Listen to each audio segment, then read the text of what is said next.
હરિઓમ વિદ્યાર્થી મિત્રો, આજે આપણે ગણિતમાં ચેપ્ટર 9 અભ્યાસ કરીશું. ચેપ્ટર 9 ખોખા અને રેખાચિત્ર. ખોખું તમે બધાએ જોયું હશે, બોક્સ જે આપણે મીઠાઈ લેવા જઈએ અથવા તો બીજી કોઈ વસ્તુ લેવા જઈએ તો આપણને દુકાનદાર બોક્સમાં આપે છે. એ બોક્સ તો બધાએ જોયું હશે, પરંતુ વાત છે રેખાચિત્રની. રેખાચિત્ર એટલે કોઈ વસ્તુ આપણે અથવા તો કોઈ આકાર વસ્તુ બનાવવા માટે આડી, ઊભી અથવા તો ત્રાસી લાઈન દોરવામાં આવે એને રેખાચિત્ર કહેવામાં આવે છે.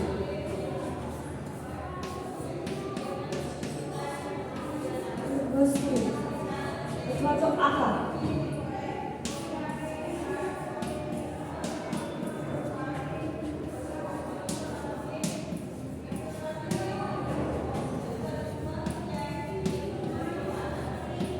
આપણે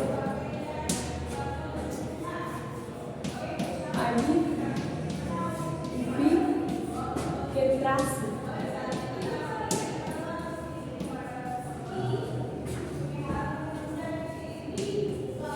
લાઈન દોરવામાં આવે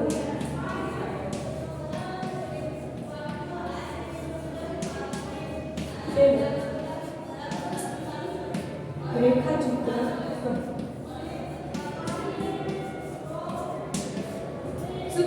કોઈ વસ્તુ અથવા આકાર બનાવવા માટે આપણે આડી, ઊભી અથવા તો ત્રાસી લાઈન દોરવામાં આવે તેને રેખાચિત્ર કહીશું. ધારો કે આપણે આ ચોરસ દોર્યું તો એના માટે આ એક ઊભી, આ આડી લાઈન, એવી રીતે આ ત્રિકોણ છે તો ત્રિકોણમાં આ એક ત્રાસી લાઈન અને આ એક આડી લાઈન દોરવામાં આવી. તો કે કોઈ વસ્તુ કે આકારને બનાવવા માટે આડી, ઊભી અથવા તો ત્રાસી લાઈન દોરવામાં આવે એને આપણે રેખાચિત્ર કહીશું. હવે આ ચેપ્ટરમાં આગળ વધતા પહેલાં આપણે થોડીક બેઝિક માહિતીઓનો ખ્યાલ મેળવી લઈએ. તમને ખ્યાલ હશે કે દ્વિપરિમાણીય ને ત્રિપરિમાણીય એટલે શું? તો આપણે અહીં સમજીએ કે દ્વિપરિમાણીય એટલે શું.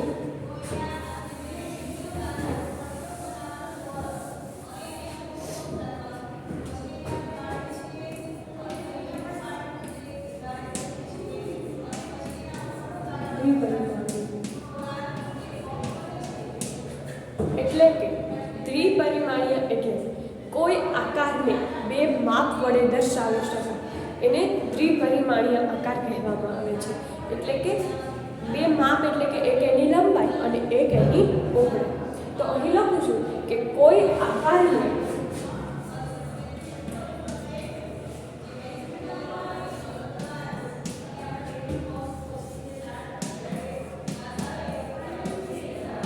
બે માપ વડે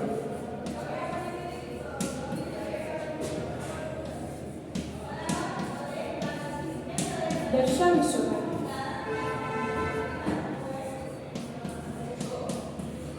તેને દ્વિપરિમાણીય.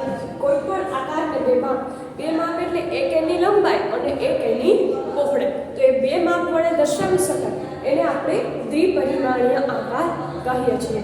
ઉદાહરણ તરીકે આપણે જોઈએ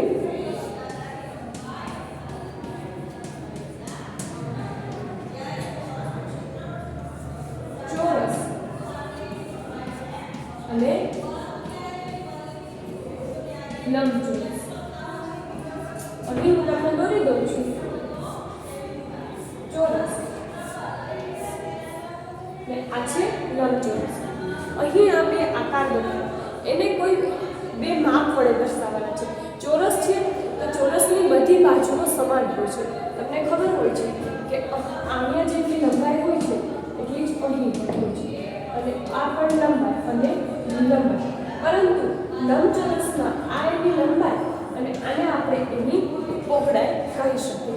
તો આપણે આ બેમાં એક આ એની લંબાઈ અને આ એક આ એની પહોળાઈ એમ બે માપ વડે દર્શાવી શકીએ તેને આપણે ત્રિપરિમાણીય આકાર કહીશું. હવે આપણે ત્રિપરિમાણીય આકાર વિશે સમજવાનું છે કે જેને ત્રણ માપ વડે દર્શાવાય. તો અહીં હું લખું છું ત્રિપરિમાણીય આકાર.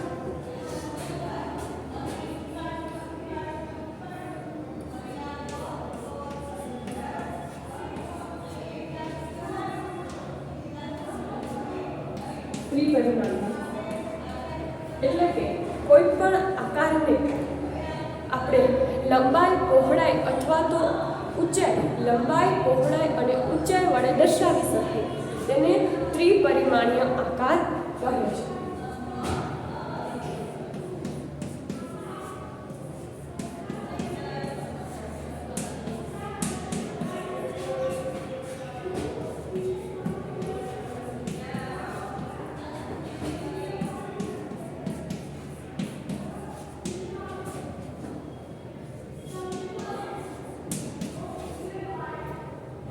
ત્રણ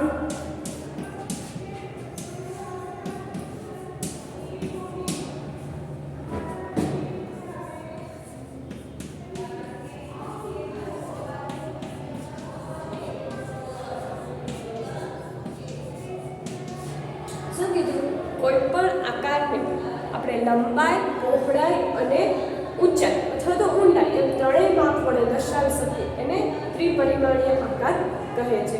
આપણે આગળ જોયું કે દ્વિપરિમાણીય આકાર, તો દ્વિમાં શું હતું કે બે માપ વડે, એક એની લંબાઈ હતી અને બીજી હતી એની પહોળાઈ. હવે ત્રિપરિમાણીયમાં તો કે કોઈ પણ આકારને લંબાઈ, પહોળાઈ અને ઊંચાઈ વડે દર્શાવી શકીએ એને ત્રિપરિમાણીય આકાર કહેવામાં આવે છે. અહીં એનું ઉદાહરણ છે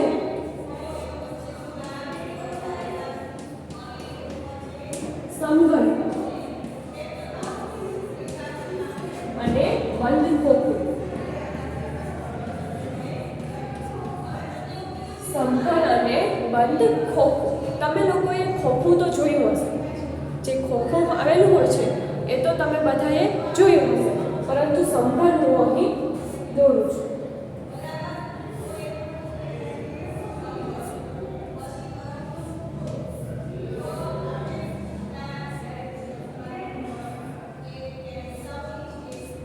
આ સમઘન છે તો સમઘનને 6 બાજુ આવેલી હોય છે. સમઘનને કેટલી બાજુ છે? 6 બાજુ. સમઘન વિશે આપણે અભ્યાસ કરીએ તો સમઘનને 6 બાજુ છે. આ એની અંદરની બાજુ, આ એની બહારની બાજુ. આ છે સમઘનની અંદરની છે, આ એની બહારની બાજુ છે. આ એની ડાબી બાજુ, આ એની જમણી બાજુ, આ એની ઉપરની અને આ નીચેની. તમે એક બોક્સ જોશો તો તમને વધુ ખ્યાલ આવશે કે સમઘનને 6 બાજુઓ હોય છે અને સમઘન ચોરસ છે. જો અહીં હું તમને દર્શાવું સમઘનની 6 બાજુઓ અને સમઘન ચોરસ. અહીં દેખાય છે બધાને? સમઘનની આગળની, આ પાછળની, આ ડાબી, આ જમણી બાજુ. અહીં આ સમઘનની ઉપરની બાજુ છે અને અહીંયા આ નીચેની બાજુ છે. તો હવે આપણે અભ્યાસ કરીએ સમઘન.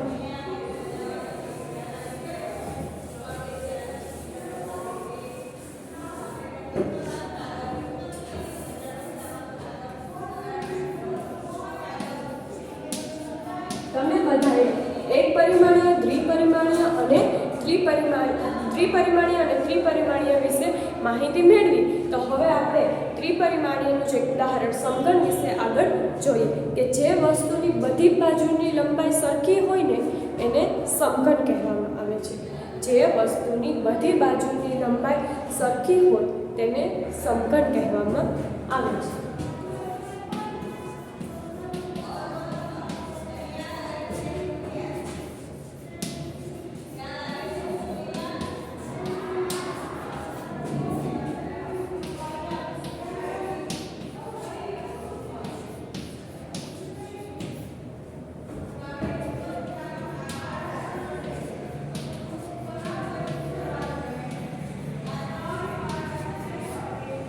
સમઘન કહેવામાં આવે. એટલે કે મેં અભી તમે સમઘન દોરીને બતાવ્યો હતો કે એમાં એની બધી બાજુની લંબાઈ સરખી હતી અને સમઘન છે એ સમઘનને 6 બાજુઓ આવેલી હોય છે. સમઘનને કેટલી બાજુ છે? 6.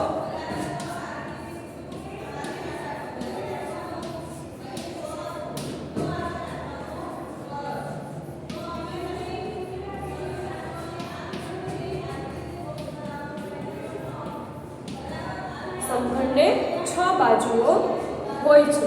સમઘનની દરેક બાજુ સમાન હોય છે, એટલે કે સમઘનની દરેક બાજુ સરખી હોય છે.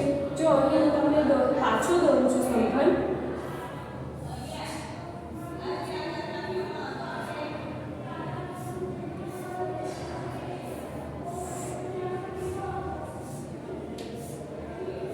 સમઘન છે તો એની બધી બાજુ સરખી છે. આગળની છે એવી પાછળની છે, ડાબી છે એવી જમણીની, ઉપરની છે એવી જ નીચેની છે. મેં તમને અહીં આગળ સમઘન બતાવ્યો હતો. તમે પણ સમઘન એટલે એક બંધ ખોખું, તમે લોકો એક ચોરસ બોક્સ હોય ને એને જોજો અને ધ્યાનથી જોજો કે એની બધી બાજુઓ સરખી છે કે નહીં. કેટલી બાજુ હોય તો કે 6, આગળની, પાછળની, ઉપરની અને નીચેની. તો અહીં આપણે ત્રિપરિમાણીય, ત્રિપરિમાણીય અને સમઘન વિશે માહિતી મેળવી. હવે આપણે જોઈએ રમ્યાનું કે રમ્યા શું કહે છે.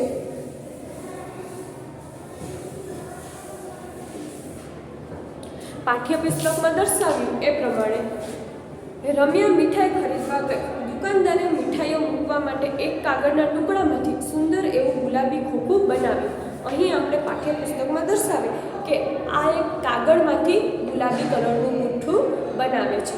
રમ્યા મીઠાઈ ખરીદવા જાય તો એને મીઠાઈ કેમાં આપવાની હોય તો કે બોક્સમાં. તો બોક્સ એટલે એ કાગળમાંથી બોક્સ બનાવે છે. આપેલ ચિત્રને જુઓ અને તમારી જાતે એક ખોખું બનાવો. એટલે કે આ ચિત્રને જોઈ અને આપણી જાતે જ એક ખોખું બનાવવાનું ટ્રાય કરો. હવે તમે કેટલી ઝડપથી ખોખું બનાવી શકો છો. આપણને એવું કીધું કે આપણે કેટલી ઝડપથી ખોખું બનાવી શકીએ છીએ. ઘરે આવીને રમ્યાએ ખોખામાંથી મીઠાઈ કાઢી ખોખાને સંપૂર્ણપણે ખોલી નાખ્યું અને ખોખાના વધારાના ભાગને દૂર કર્યા. આથી ખોખું નીચે મુજબ દેખાવા લાગ્યું. ઘરે મીઠાઈ લઈને રમ્યા આવી તેણે ખોખાના જે વધારાના ભાગ હતા એને કાઢી અને ખોખાને આવી રીતના કરી દીધું. હવે એ વિચારે છે કે શું આમાંથી ખોખું બને છે. તો આપણે જોઈએ આવા આકાર પરથી ખોખું બનાવી શકાય. ચાલો બીજા કયા આકારોની મદદથી ખોખું બનાવી શકાય તે મને જોવા દો. એટલે શું કીધું કે આવા આકાર ઉપરથી ખોખું બની શકે. તો આપણે જોઈએ કે એવા આકાર ઉપરથી ખોખું બની શકે છે કે ખોખું નથી બનતું. રમ્યાનો આકાર છે એ આવો આકાર છે. તો અહીં જે લાઈનો દોરેલી છે ત્યાંથી એને વાળવાનું છે. તો આ આપણે બીજું છે આને આપણે તળિયું લઈએ, ખોખાનું તળિયું. હવે આને ઉપરથી વાળી દઈએ અને સાઈડમાંથી આમ વાળી દઈએ તો આ તો આપોઆપ આમ આવી જશે.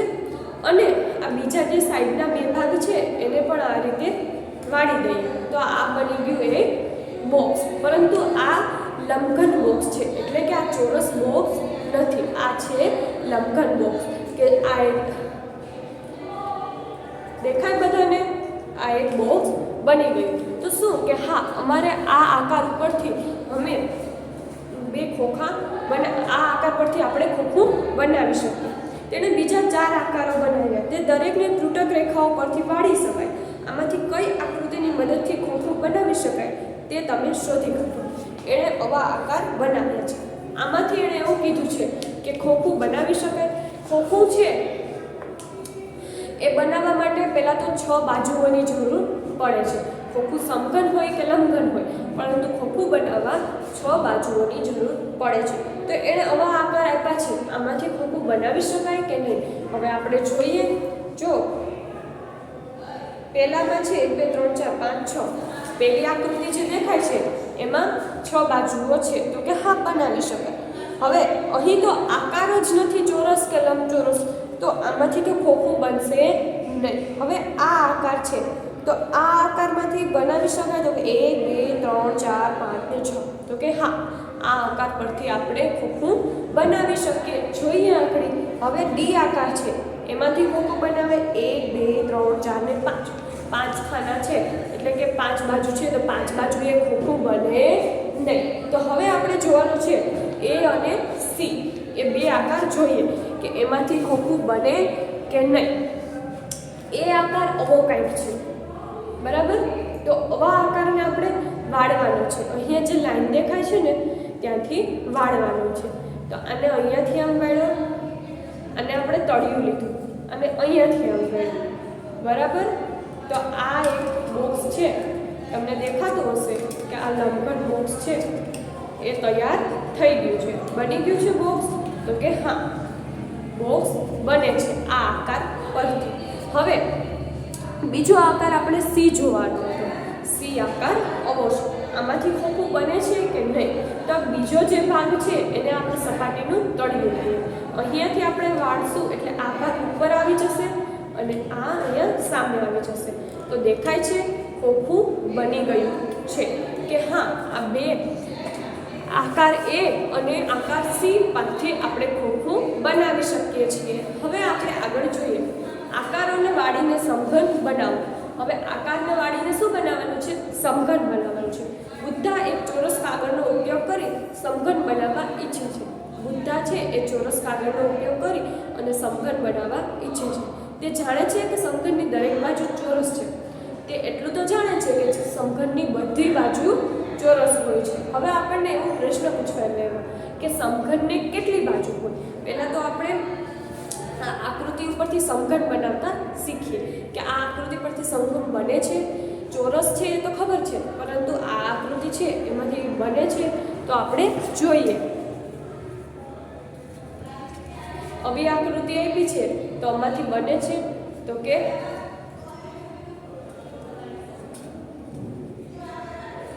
જો આ ત્રીજું ખાનું છે ને એને આપણે તળિયું લેવાનું છે અને તળિયું રાખશું અને અહીંથી આમ વાળશું, આમ વાળી દેવાનું. બરાબર? સમઘન બન્યો? તો કે હા, સમઘન બને છે. બન્યો છે સમઘન? તો કે હા. સમઘનને 6 બાજુ હોય. કેટલી હોય? 6. એક આગળની, એક આ પાછળની, ઉપરની, નીચેની, આ જમણી અને આ ડાબી. ટોટલ સમઘનને 6 બાજુ હોય. તો અહીં આપણને જે આ આકૃતિ આપી હતી તો એને કીધું હતું કે આના ઉપરથી સમઘન બનાવો. તો સમઘન બને છે? તો કે હા, આપેલી આકૃતિ પરથી સમઘન બનાવે છે. શું આ બંને આકારોને વાળવાથી સમઘન બની શકે? તો કે હા, આ બંને આકારોને વાળવાથી સમઘન બની શકે. ઓછામાં ઓછી એક વધુ આકૃતિ બનાવો કે જેને વાળવાથી સમઘન બની શકે. એટલે હજી એક એવી આકૃતિ બનાવો કે જેને વાળવાથી સમઘન બની શકે. આપણે આવી આકૃતિ પણ લઈ શકીએ.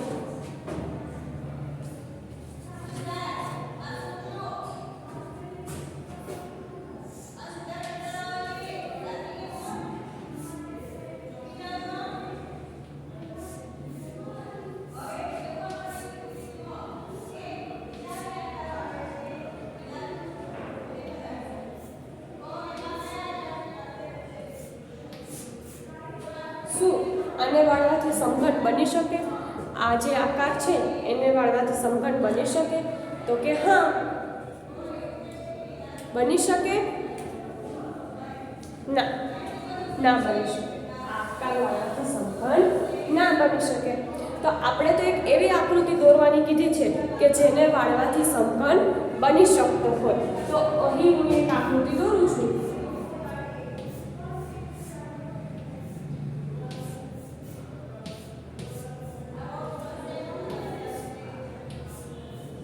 આવી આકૃતિ દોરી છે. આ આકૃતિ છે એમાં આ છે એનું તળિયું લઈએ. શું લઈએ? તળિયું. આ એની આગળની બાજુ, આ એની પાછળની બાજુ, આ એની ડાબી બાજુ, આ એની જમણી બાજુ અને આ એની ઉપરની બાજુ લઈ શકીએ. તો કે આવી એક આકૃતિ દોરીએ તો આમાંથી આપણને સમઘન બની શકે છે. હવે આપણને શું કીધું કે સમઘનની દરેક બાજુનું ક્ષેત્રફળ શું થશે? સમઘનની દરેક બાજુનું ક્ષેત્રફળ. સમઘનની દરેક બાજુ કેવી હોય છે? સરખી હોય છે. એટલે કે સમઘન ચોરસ છે તો ચોરસની દરેક બાજુ તો સમઘનની દરેક બાજુનું ક્ષેત્રફળ લખીએ. આપણે લખીએ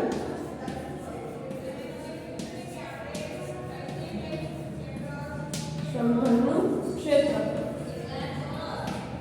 સમઘનના ક્ષેત્રફળ આપણે આમ લખી શકીએ બધી બાજુની લંબાઈનો ગુણાકાર. લંબાઈ ગુણ્યા લંબાઈ. આ છે સમઘનનું ક્ષેત્રફળ કે લંબાઈ ગુણ્યા લંબાઈ. કારણ કે સમઘનની દરેક બાજુ સમાન હોય છે, સરખી લાંબી હોય છે. એક એવી આકૃતિ બનાવો કે જેને વાળવાથી સમઘન ના બને. શું કીધું?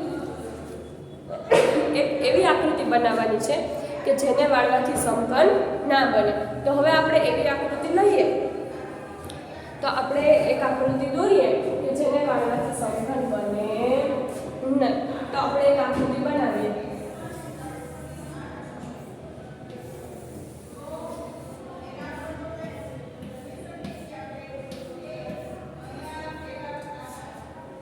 આવું કર્યું છે. હવે આને વાળવાથી સમઘન બને છે કે ન બને? તો જોઈએ કે આને વાળવાથી સમઘન બને કે ન બને. આ એક આકાર છે અને આપણે તળિયું લીધું તો આ એનો પાછળનો ભાગ આવી ગયો, આ એનો જમણી સાઈડનો ભાગ, આ એનો ડાબી સાઈડનો, આ ઉપરનો. અહીં એક ભાગ ખુલ્લો રહે છે એટલે આ આકૃતિથી સમઘન બનતો નથી. તો કે આપણે આવી એક આકૃતિ દોરી દેવાની કે આ આકૃતિથી સમઘન બનતો નથી. તમારી આસપાસમાં કઈ વસ્તુઓ સમઘન જેવી દેખાય છે તે અંગે ચર્ચા કરો તથા તે વસ્તુઓની યાદી બનાવો. આપણી આસપાસ શું હોય સમઘન જેવું? તો કે ઘરે હોય તો જે બરફનો ટુકડો હોય છે એ બરફનો ટુકડો સમઘન હોય છે.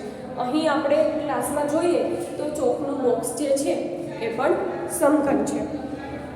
હવે આપણને કીધું છે ખુલ્લું ખોખું. શું કીધું છે? ખુલ્લું ખોખું. તો આપણે જોઈએ.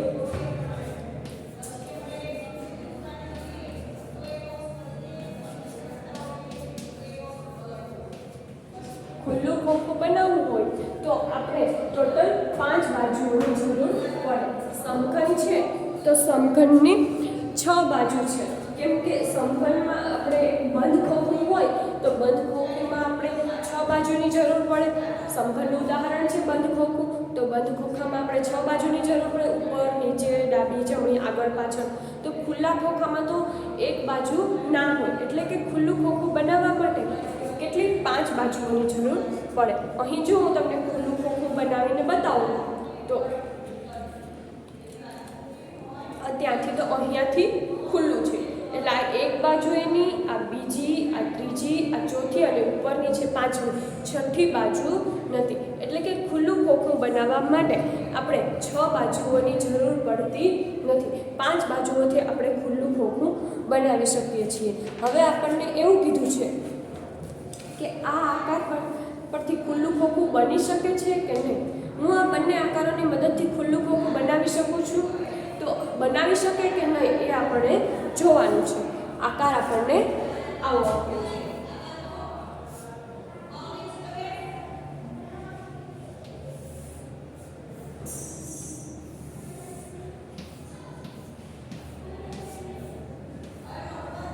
હવે આકાર પરથી ખુલ્લું ખોખું બનાવવાનું કીધું છે. આપણે બનાવી શકીએ કે નહીં? તો આ આપણે ખોખાનું તળિયું લઈએ. તળિયું.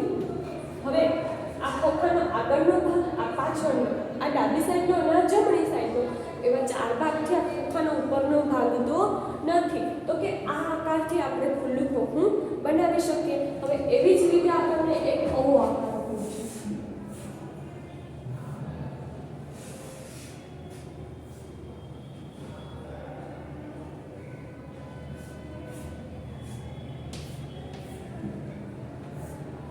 એક આવો આકાર આપ્યો છે.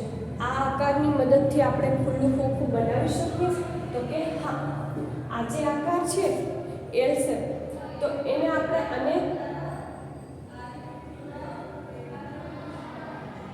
અને આપણે તળિયું રાખીએ અને